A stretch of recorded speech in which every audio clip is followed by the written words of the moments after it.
La recherche sur la biodiversité présente un grand intérêt, je pense, pour les entreprises, pour les collectivités humaines d'une manière générale, tout simplement parce que, justement, cette biodiversité, on peut la considérer comme une source de solutions. La biodiversité, c'est un modèle pour réfléchir. Quand on pense à l'histoire de la planète, cette biodiversité, elle a subi tout un tas d'événements, elle a fait ses preuves, la mécanique de la sélection naturelle, c'est ça.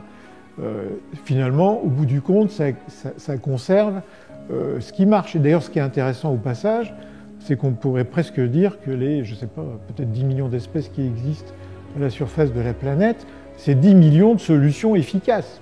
C'est intéressant. Là, ça nous ramène presque à des problèmes philosophiques, c'est-à-dire qu'au fond, cette nature, elle nous montre que le singulier, ça n'existe pas, que la seule chose qui compte, c'est le pluriel.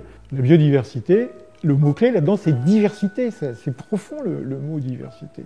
Il n'y a pas de hiérarchie a priori, il n'y a rien de stable. La nature, elle change tout le temps.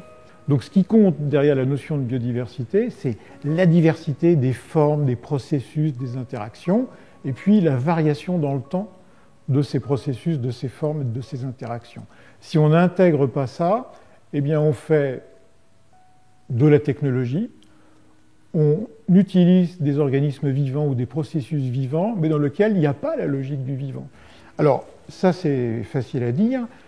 Derrière, ça veut dire qu'on a besoin de développer une connaissance extrêmement approfondie, parce que finalement, quand on va mettre en œuvre cette solution, on va jouer avec un système complexe, justement. Et donc, si on ne fait pas attention, si on n'a pas une connaissance suffisante sur ce système complexe, en l'occurrence sur la dynamique de cette biodiversité, on peut avoir des effets négatifs.